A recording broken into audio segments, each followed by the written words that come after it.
Assalamualaikum warahmatullahi wabarakatuh. Apa kabar pemirsa Selebis TV? Senang saja saya Febrian kembali menjumpai Anda dalam program obrolan kali gosip.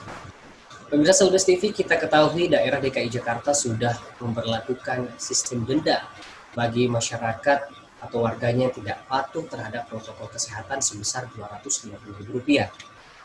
Lantas bagaimana dengan Kota Makassar? Apakah akan diberlakukan sistem yang sama? Mari kita saksikan perbincangan kita. Baik pemirsa Selebis TV, sekarang kita sudah terhubung bersama dengan Bapak Herman selaku praktisi hukum Universitas Negeri Makassar. Ada juga Saudara Nur Alfarisi atau kerap disapa Deng Aris, adalah selebgram atau konten kreator di Kota Makassar. Dan juga ada Fatur Pahlepi, ini aktivis pemuda juga yang ada di Kota Makassar. Saya sapa pertama dulu, ada Bapak Herman. Apa kabar Pak Herman? Alhamdulillah, kabar baik. Iya. Alhamdulillah. Makasih. Baik. Selanjutnya saya ingin menyapa Deng Aris ya. Gimana kabarnya ini? Alhamdulillah baik-baik Kak. Alhamdulillah baik. Baik-baik. Baji-baji, baik. Terakhir ada Saudara Fatur. Gimana kabarnya? Alhamdulillah baik-baik. Baik. Ya, saya pertama ke Pak Herman selaku praktisi hukum Universitas Negeri Makassar. Ini kalau kita lihat nih ya Pak Herman, ada informasi yang memang cukup mengagetkan juga. Ini kalau ada warga Makassar yang tidak taat dengan protokol kesehatan ataupun yang tidak memakai masker dan lain sebagainya, ini bisa didenda sampai Rp1 juta. Ini kalau menurut Pak Herman sendiri selaku praktisi hukum melihat kebijakan-kebijakan seperti ini seperti apa pandangan Pak Herman? Silakan. Ya, Assalamualaikum pemirsa TV. Saya kira ini upaya dari pemerintah Kota Makassar dalam rangka pencegahan ya pada dasarnya. Upaya yang sungguh-sungguh dilakukan oleh pemerintah Kota Makassar. Walaupun demikian tentunya perlu kita, kalau saya sih melihatnya bahwa ini dari sisi legalitas dan legitimasi ya. Ini sesungguhnya sisi legalitas dan legitimasi. Nah, kenapa kita perlu lihat secara legalitas? Karena segala tindakan pemerintah itu suka tidak suka, mau tidak mau harus wet and rehmatic head van bestur. Apa artinya? Bahwa segala tindakan pemerintah itu harus berdasarkan pada peraturan perundang-undangan yang berlaku dan hukum yang berlaku.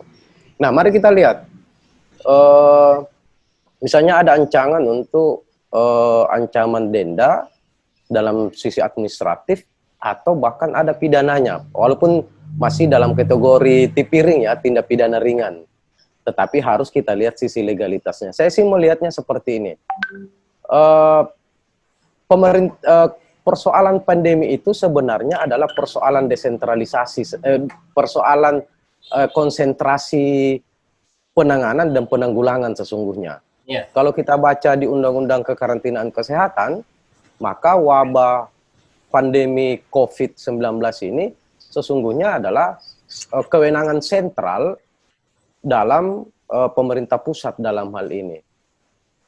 Makanya ketika kita bicara dengan hubungannya dengan pemerintahan di daerah, maka hanya ada dua hal kewenangan yang jatuh dari pusat ke daerah sesungguhnya. Itulah yang dikenal dalam dekonsentrasi dan medebewin atau tugas pembantuan. Jadi di Undang-Undang Kekarantinaan Kesehatan itu tidak ada desentralisasi. Artinya tidak ada kekuasaan yang ada di daerah dalam penanggulangan dan penanganan COVID ini. Karena kalau desentralisasi sesungguhnya adalah pelaksanaan pemerintahan secara umum, tidak dalam kondisi COVID yang kita hadapi sekarang ini. Itu sesungguhnya adalah bunyi dari Undang-Undang tentang Kekarantinaan Kesehatan. Nah, bagaimana kita lihat? Hari ini misalnya beberapa Pemda itu melaksanakan berupaya untuk membuat perda, peraturan daerah. Nah, kalau saya lihat informasi ini, misalnya kalau kita bicara perda, perda itu adalah kewenangan desentralisasi. Nah, apa artinya?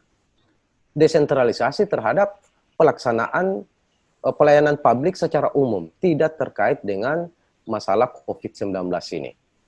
Nah, kalau ancangannya pemerintah kota misalnya adalah perda, maka perlu kita kritisi bahwa mungkin legalitasnya perlu kita pertanyakan dalam hal ini. Itu yang pertama. Lalu Kalau dia bentuk dalam bentuk dekonsentrasi dan medebewin atau tugas pembantuan, maka itu boleh dibuat dalam peraturan daerah. Nah, jadi kuncinya sebenarnya adalah hubungan pusat dan daerah ini dibatasi oleh 3 kewenangan yang saya sebutkan. Pertama itu kewenangan desentralisasi, tidak mungkin karena Undang-Undang Kekarantinaan Kesehatan 6/2018 itu menyatakan bahwa ini adalah kewenangan atribusi presiden yang diberikan kepada menteri terkait. Siapa menteri terkait itu adalah Kementerian Kesehatan dalam hal ini. Kementerian Kesehatan adalah yang mengatur, mengatribusikan penanganan dan penanggulangan COVID kepada semua pemerintah daerah di Indonesia. Jadi tidak bisa dilihat dari perspektif desentralisasi. Karena kalau desentralisasi itu di Undang-Undang Pemda, itu terkait dengan pemerintahan atau pelayanan umum, publik secara umum, pelaksanaan pemerintahan secara umum. Sehingga kemudian kalau kita bicara sanksi, kita bicara apalagi ancangan pemerintah kota misalnya mau membuat sanksi, bahkan bukan hanya sanksi denda, administratif sifatnya, tetapi sampai kepada tindak pidana, walaupun masih tindak pidana ringan, saya kira perlu kita berikan masukan kepada Pemda untuk memperhatikan hal ini, bahwa ini bukan kewenangan sentral atau desentralisasi daripada Pemda untuk penanganan dan penanggulangan COVID. Sehingga yang saya mau katakan sesungguhnya bahwa jangan-jangan legalitas dari peraturan atau peraturan daerah yang dibuat oleh ancangan pemerintah kota ini tidak memiliki legalitas. Kenapa? Karena kalau merujuk ke Undang-Undang 6 2018 tentang kekarantinaan kesehatan, ini bukan desentralisasi, tidak diserahkan kepada daerah, tetapi pemerintah pusatlah yang menangani. Atribusinya adalah pemegang atribusi yang diberikan undang-undang kepada presiden, kewenangan atribusi, lalu diberikan delegasi kepada menteri untuk mengatur kepada daerah. Makanya selalu saya bilang bahwa kalau kita bicara COVID ini kan ada 3 saja sesungguhnya dasar hukumnya. Yang pertama itu karantina, isolasi, dan PSBB. Ada 3 saja. Di luar itu, maka perlu kita pertanyakan legalitas dari peraturan atau peraturan daerah yang dibuat oleh pemerintah kota. Jadi saya kira ya cukup apresiasi dengan apa yang dilakukan oleh pemerintah kota, tetapi di satu sisi perlu juga kita perhatikan legalitas dari tindakan hukum yang dibuat oleh pemerintah kota atau pemerintah daerah yang lainnya di seluruh Indonesia. Karena saya selalu memegang prinsip bahwa pemerintah itu selalu wet and rehmaticate van bestur. Selalu tindakannya itu berdasarkan pada legalitas hukum dan peraturan perundang-undangan yang berlaku.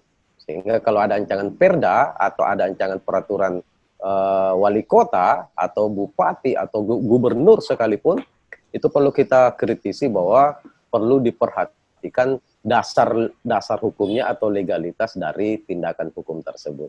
Saya kira itu sebagai pengantar Mas Ade Febrian. Saya kira itu pengantar awal untuk diskusinya kita. Baik, terima kasih Pak Herman. Saya ingin menyapa Bapak Ismail Haji Ali selaku jubir penanganan COVID-19 di Kota Makassar. Assalamualaikum warahmatullahi wabarakatuh, Pak Ismail. Waalaikumsalam warahmatullahi wabarakatuh. Gimana kabarnya ini Pak Ismail? Alhamdulillah. Alhamdulillah sehat ya. Jadi Pak Ismail, tadi kita baru saja membahas, kan rame banget ini di media-media mengatakan bahwa jika ada warga Makassar yang tidak patuh terhadap protokol kesehatan, contohnya tidak memakai masker jika berada di luar rumah, ini benarkah akan didenda sampai 1 juta rupiah kayak gitu Pak Ismail? Silakan Pak Ismail. Iya, jadi terus terang saya juga baru membaca ini di media sosial. Di internal kami belum pernah, saya secara personal belum pernah duduk, belum pernah mendengar langsung, tapi saya juga ikuti, belum ada juga ini. Tapi yang jelas begini, apapun yang akan dilakukan pemerintah itu pasti berniat baik, ya. Maksudnya kalau ada kebijakan dilakukan tentu tujuannya baik, ya, selalu kita positif thinking, ya, karena kita ketahui bahwa kita ini sudah masuk dalam 3 fase penanganan COVID dan 3 peraturan wali kota. mulai dari PSBB, Ya. 2 tahap, terus masuk Perwali 21 ya, baru 26, baru 36. Nah, mungkin dilihat dari aspek sanksi atau apa yang diatur dalam Perwali itu mungkin ya. Dan saya kira ke depannya ya memang selalu orang begini, kasih contoh penegakan, kenapa orang Indonesia katanya kalau ada keluar ke tempat negara-negara yang begitu disiplin kayak Singapura, ini bisa patuh. Iya. Ini pasti perilaku kan, dan takut dengan sanksi. Merokok kalau di Indonesia di mana saja dia merokok, dia buang. Tapi kalau di Singapura begitu dia menginjakkan, kalau dia lewat bandara, dia lewat pelabuhan, itu pasti tertib. Karena sanksi yang orang khawatirkan, dan juga memang budaya yang ada di sana, ya istilahnya kita ini malu-malu dong. Kalau kita umpamanya tiba-tiba buat sampah dengan orang di sekeliling kita kan, itu kan jadi jadi motivasi buat orang tidak mau berbuat yang salah atau melanggar. Nah, kalau kita kaitkan dengan adanya rencana sanksi dengan denda uang atau apa, ya nanti kita lihat saja. Seperti DKI ya sudah berlakukan kayak Jakarta. Yang jelas bahwa tidak ada, kalau ada aturan pun yang dibuat, kebijakan yang dibuat pemerintah itu pasti tujuannya untuk kebaikan. Walaupun di sisi lain, kalau ada yang melihat dari aspek kemampuan seseorang, ya itulah namanya ada efeknya nanti, efek jerah ya. Ya, karena sanksi ini kan orang menjadi tidak mau melakukan. Kalau saat ini mungkin hanya disuruh push up, atau kasih teguran, gitu ya Pak ya? Ya mungkin belum efektif. Dan ini bisa juga ya kalau kita hubungkan dengan potensi, tapi bukan itu menjadi tujuan kan? Yang jelas tujuannya kalau ada denda atau sanksi apa yang akan dibuat nanti pada pemerintah, tentu akan berpikir ulang untuk melakukan pelanggaran.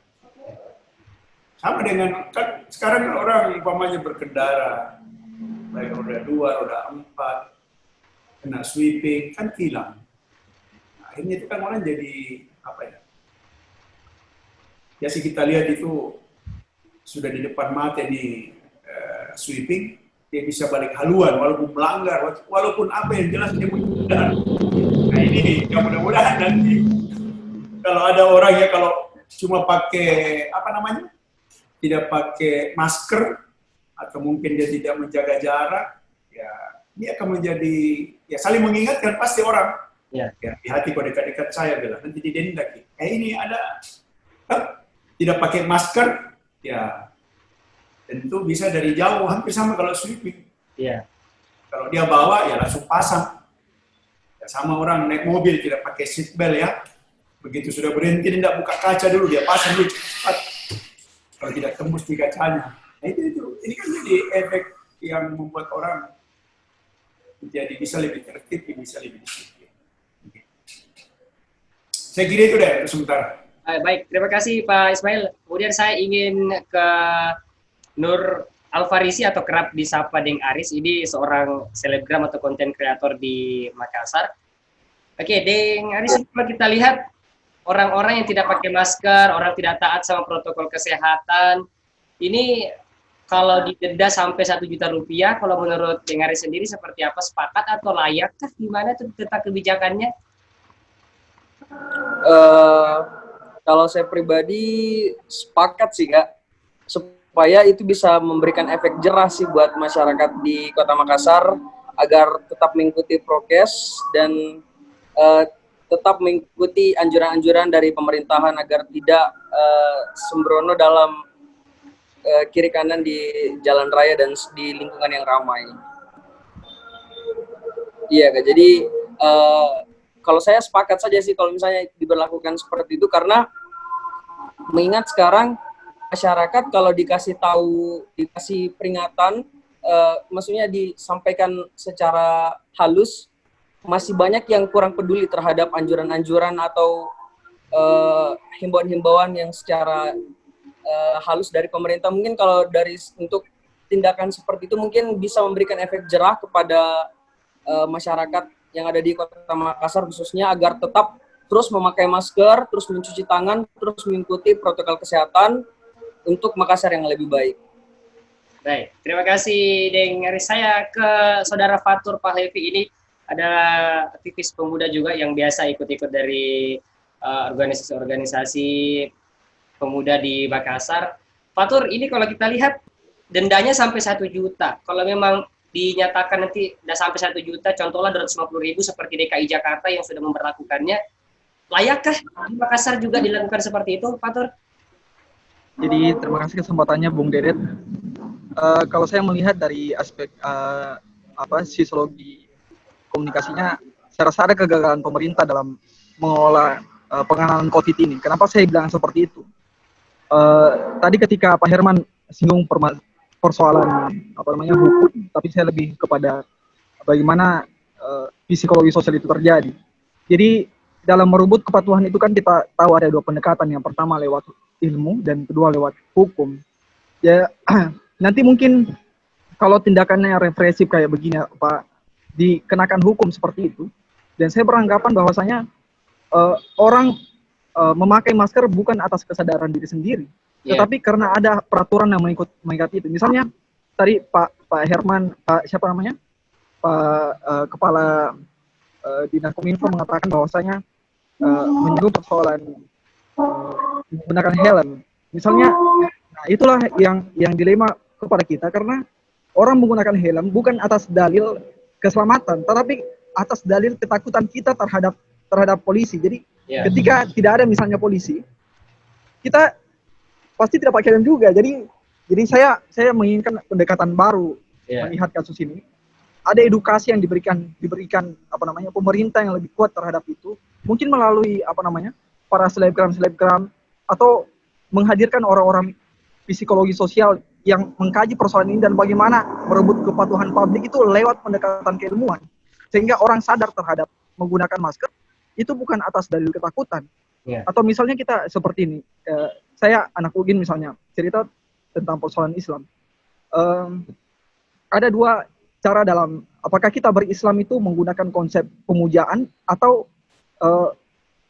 konsep puja atau sembah, menyembah. Jadi menyembah itu adalah konsep ketakutan, dan puja dalam kata alhamdulillah itu kan konsep pemujaan, ada konsep kecintaan. Jadi apakah Islam kita didasari atas dasar ketakutan kita kepada neraka atau surga, atau kecintaan kita beribadah atas landasan kecintaan kita terhadap Tuhan? Itu kan sama seperti ini.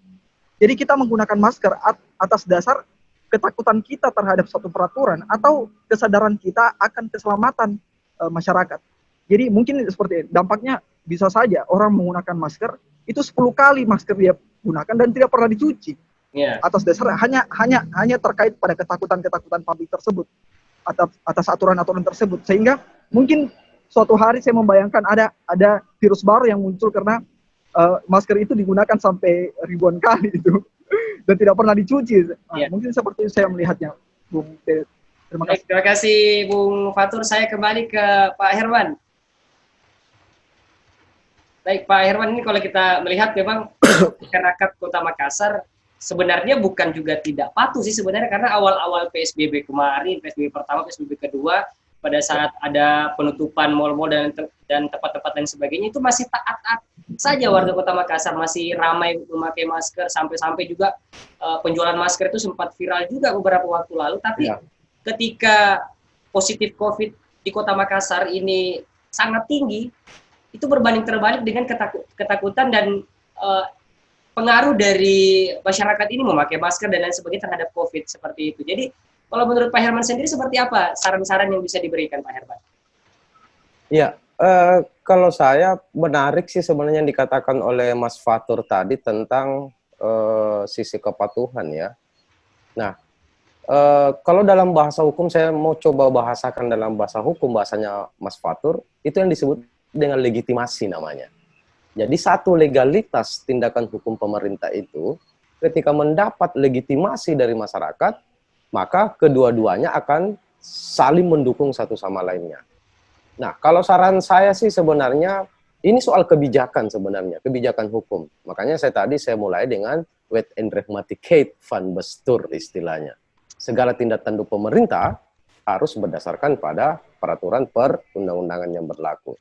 Sehingga sebenarnya banyak disparitas kebijakan yang dibuat oleh pemerintah untuk satu objek yang sama, tetapi pendekatannya yang berbeda. Sehingga di masyarakat kemudian terjadi kebingungan. Yeah. Nah, seharusnya ini kan tidak boleh terjadi. Kemarin PSBB, lalu kemudian dicabut melalui setelah pejabat baru, keluar Perwali 31, lalu kemudian Perwali 36. Belum lagi kita lihat misalnya kondisi di lapangan, masyarakat itu menjadi bingung. Bahkan Anda bayangkan misalnya kalau ada masyarakat yang mengatakan bahwa COVID ini sebenarnya tidak ada. Ini berarti ada informasi kebijakan yang tidak sampai ke masyarakat. Apa yang terjadi kemudian adalah legitimasi yang terbangun di masyarakat itu menjadi tidak ada. Sehingga kemudian betul yang Anda katakan Mas Ade bahwa kalau dulu lebih cenderung lebih patuh, sekarang menjadi ogah, menjadi banyak yang tidak patuh. Sehingga kemudian kalau saya sih sebenarnya konsistensi dari kebijakan yang dikeluarkan oleh pemerintah kota dalam hal ini. Kalau saya dari awal sih sebenarnya saya menganggap bahwa pemerintah pusat ini cenderung melepaskan atau lepas tangan terhadap penanganan COVID ini.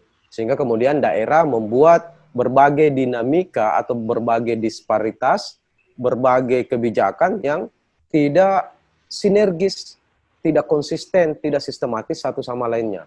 Padahal persoalan ini adalah Jakarta yang terjadi itu bisa menyebar ke berbagai wilayah. Sehingga butuh sinergi antara pemerintah pusat dan pemerintah daerah. Nah, saya mau katakan bahwa soal kebijakan ini sangat beragam, bermacam, tafsirnya juga bermacam-macam, sehingga memunculkan banyak tafsir di masyarakat. Apa yang berimbas adalah masyarakat, kalau saya tertarik tadi bahasanya Fatur, bahwa legitimasi dari masyarakat itu menjadi hilang terhadap kebijakan yang dikeluarkan oleh pemerintah. Sehingga kalau saran saya misalnya dikatakan Pak Ali tadi, bahwa beliau katakan ini saya baru dengar bahwa ada sanksi, ada denda administrasi sampai 1 juta, doang som sih istilahnya, atau bestur doang. Kalau dalam istilah hukum, paksaan pemerintah atau pembayaran terhadap pemerintah atas perilaku kita yang melanggar terhadap peraturan tersebut. Nah, legitimasi ini penting.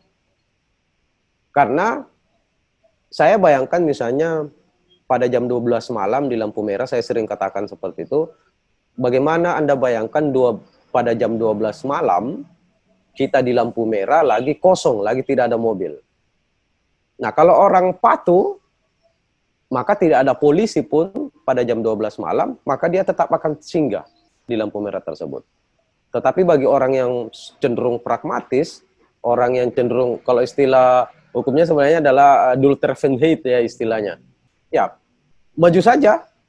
Kok aman kok jam 12 malam. Sehingga kemudian saya kalau di kelas di mahasiswa itu selalu bilang, ada 3 orang Amerika, Jepang dengan orang Indonesia itu berada di lampu merah pada jam 12 malam. Kalau orang Amerika yang cenderung praksis, maka dia akan, sudahlah ini sudah aman, silakan Anda terobos. Karena orang Amerika itu cenderung berpikir tentang efektivitas dan efisiensi. Kalau dalam bahasa hukumnya, dultraven hate dan dulmatic hate istilahnya. Nah, orang Jepang tidak. Dengan tata mainnya, dengan hati nuraninya dia katakan, Anda bayangkan jam 12 malam kalau saya menerobos lampu merah, lalu kemudian ada orang yang lihat, di mana saya mau taruh muka saya. Nah, persoalan etik dan moral, orang Jepang itu lebih dikedepankan. Orang Indonesia ditanya, gimana? Apakah kita menyeberang atau tidak? Terserah lulah.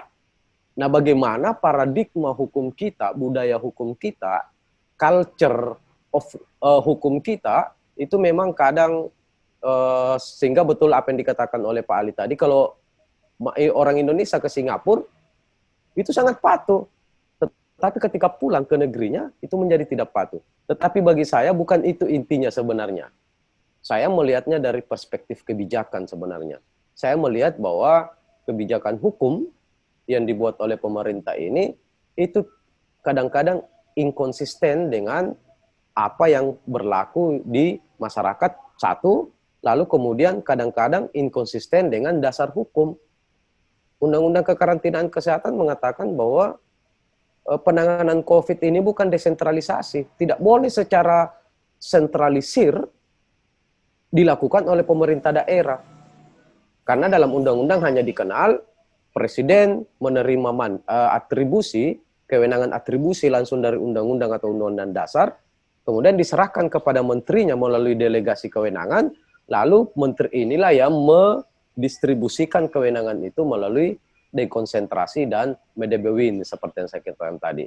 Sehingga kemudian kalau saya mau kritisi misalnya walaupun ini baru wacana yang ditampilkan oleh teman-teman Selebes TV bahwa akan ada ancaman denda, maka ketika itu dilakukan bagi saya inilah yang disebut dalam bahasa hukum sebagai unrahmatic overrides dat, atau satu tindakan pemerintah yang tidak berdasarkan pada peraturan perundang-undangan yang berlaku. Karena tindakan penanganan COVID ini bukan kewenangan otonomi dari pemerintah daerah, tetapi kewenangan sentral dari pusat turun ke menteri lalu didistribusikan ke pemerintah daerah melalui kewenangan dekonsentrasi. Jadi dekonsentrasi itu sebenarnya adalah wali kota itu adalah pegawai pusat yang ditempatkan di daerah. Jadi wali kota itu dalam pengertian dekonsentrasi adalah pegawai pusat yang ditempatkan di daerah. Kalau medebewin tugas pembantuan berarti tugas yang ada di pusat itu diserahkan kepada daerah otonom. Nah, penanganan COVID ini hanya dua hal, dekonsentrasi dan medebewin. Tidak ada desentralisasi dalam undang-undang kekarantinaan kesehatan. Sehingga bagi saya perlu dipikirkan kembali bahwa peraturan yang memuat sanksi administrasi atau bahkan tindak pidana, walaupun tindak pidana ringan, tipiring, sama dengan ketika kita tidak bawa helm, itu namanya tindak pidana ringan, maka perlu dipikirkan lagi oleh pemerintah kota Makassar soal legalitasnya. Jangan-jangan peraturan daerah atau peraturan wali kota yang dikeluarkan ini tidak punya legalitas. Walaupun kita mengapresiasi apa yang dilakukan oleh pemerintah kota bahwa ini adalah bagian dari upaya untuk pencegahan dan penanganan COVID-19. Tetapi bagi kita yang dilihat dari sisi hukum, maka pertanyaannya kemudian adalah sisi legalitas dari peraturan yang memuat sanksi administrasi dan sanksi pidana tadi. Karena yang bisa memuat itu adalah hanya pembatasan sosial berskala besar, PSBB, karantina, dan isolasi. Hanya 3 tindakan hukum inilah yang boleh memuat sanksi administrasi atau sanksi pidana. Di luar itu tidak boleh. Karena kalau dilakukan, maka legalitasnya menjadi kalau dalam prinsip hukum administrasi negara, inilah yang kemudian disebut dengan unrahmatic overrides dat. Tindakan pemerintah yang tidak berdasarkan pada peraturan perundang-undangan yang lebih tinggi. Yang saya maksud di sini tentunya adalah Undang-Undang 6 2018 tentang kekarantinaan kesehatan dengan Undang-Undang Dasar alinea keempat pembukaan Undang-Undang Dasar, pemerintahan yang wajib melindungi. Lalu kemudian di pasal 28H itu dikatakan bahwa setiap orang masyarakat Indonesia berhak untuk mendapatkan pelayanan kesehatan karena itu adalah hak asasi manusia. Jadi saya kira kita patut apresiasi, tetapi pemerintah kota dalam penerapan sanksi atau apalagi bukan hanya sanksi administrasi atau pidana, perlu memikirkan untuk apakah tepat penggunaan sanksi ini, apalagi sampai item 1 juta. Kita apresiasi sebenarnya apa yang dilakukan karena ini adalah upaya penanganan. Tetapi dari sisi legalitas, kadang-kadang tidak terpenuhi tindakan tersebut. Itu yang saya mau katakan sesungguhnya. Saya kembalikan kepada Mas Ade. Terima kasih, Mas Ade. Baik pemirsa, jangan kemana-mana dulu. Usai jeda kami akan kembali melanjutkan perbincangan kita. Tetaplah di obrolan Karebosi.